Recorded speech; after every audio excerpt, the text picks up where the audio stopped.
Hello there. Are you looking for the guy who runs this channel? Well, he is resting in pieces.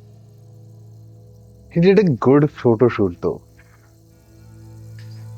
Just look at the images. I never looked so good in photos. And my favorite one is this one with my little friend, Mr. Nicey Slicey. Now, you listen to me. I am going to show how this guy took these images. But first, let me show you my face. Gotcha. Hello guys, welcome to this creative self-portrait photoshoot tutorial. Today we are going to do some creative self-portraits inspired by the character Mr. Griffin from The Invisible Man by H.G. Wells. When I read this story, it was kind of an spine-chilling experience and it definitely left a mark on my conscience. I really like such stories where I can turn the concepts and the surrealistic things described using words into an image or a visual representation. Now let's come to the story of Mr. Griffin, a scientist expert in optics. He performed an experiment on himself which turned his body's refractive index that is equal to the air and it rendered him invisible. He tried to reverse the effect but failed and it left him in a state of desperation.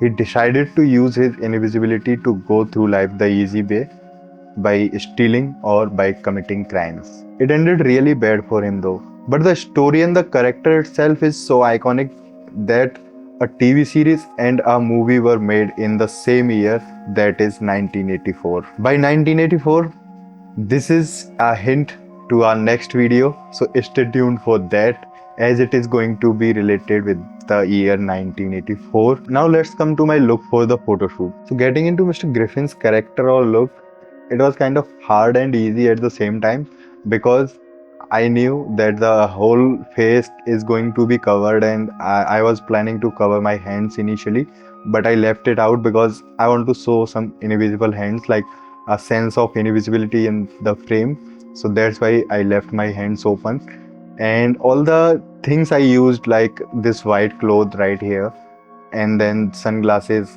these are also on the table, and then that cap I used. Basically, it was my friend's cap. I don't know whose it is, but it was here when I was preparing for the shoot, and I kind of thought that using a cap would be a great idea as Mr. Griffin was using a hat. So these are the basic things you can find in every house. So I used these things as it was easy to get into the character with these things. Now let's come to my camera setup. So the camera setup I was using for the photo shoot was a Sony GV10. It is a little monster camera. Like, it is little in size, but monster in features and all that. So we are going to talk about that camera in future. And the lens I used was a Sony 50mm f1.8 prime lens. It was for crop sensor cameras. So for the lighting setup, I used two lights, and right now I am using both these lights. So these are very basic lights, like they cost around like 1,000 to 1,200 Indian rupees, and you can find them on Amazon. I will put link in the description so you can buy from there. These are very good lights for like beginner photographers to practice lighting and all that. So I always do practice with them. Also, I have a reflector, so I can sometimes modify or reflect light. So now let's come to the real deal, that is the photo shoot itself. So first of all, I got into my character, then I connected my camera to my phone for remote shooting, and then I turned on the lights and got into the frame. First of all, I clicked some random images with this knife, and then it struck me, what if my hand was invisible? So I went for that straight out. So there is a special technique, it is kind of universal. So basically, when you are going to create a magical photo, all you have to do is just click 3 images or 4 images, basically, depending on your requirement. So the first one is going to be your model, and then second one is going to be the background, and the third one is going to be any object you want to add Especially this trick comes handy when you are trying to create some levitation photos or something like that. So all you have to do is take a picture of background, then your normal model, and then anything, any object on the same background in same light. So basically, if you keep the background and lighting same in every image, every object from any different image will merge perfectly. So the same thing I did here. I just simply holded the knife in front of camera and then focused on the knife and clicked 2 to 3 images. And as I was holding the knife from the handle, so I clicked few images of the knife only to replace the handle.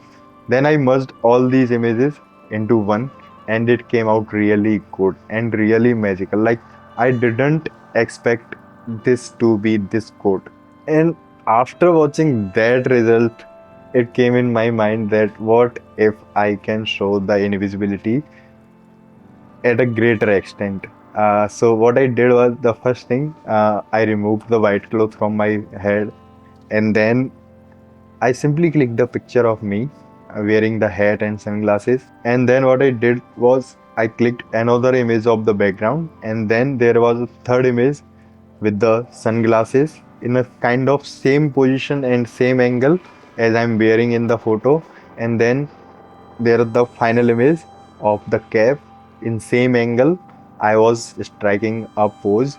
So all these images merged into one. It came out really like it was a next level from the previous knife pick. And like, I didn't had much hopes for the second this image, but it came out really good.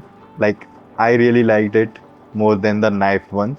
And now let's come to the final image. So basically, this image is similar to the knife image, except the cloth is absent and I had to make my head invisible. So I clicked 3 images basically, the one with the sunglasses alone and everything, but still it worked in only one image actually. So all I had to do was just replaced my head with the patch of wall, and it came out really good. So these were the 3 images, and let me know in the comments what do you think about these images. And we are going to use this technique in future to create a lot of magical and creative artworks or photos. So stay tuned for that. Also, I have some amazing tricks, like I haven't seen them on like YouTube, Instagram, or even I have been researching blogs and websites for photography tips and tricks. And there are very few, like they are kind of magical secrets that can really elevate your photography. So I'm going to share these tips and tricks in future, so stay tuned for that. So if you are a photographer or creative artist and you are on Instagram, just tag me in your photos and I will love to look at your work and react to it. My username at Instagram is Lens Magicians. Let me know if you find this video helpful. Any suggestions or feedback are most welcome. Thanks for the time, and we will meet in next amazing photography tutorial. Till then, just create.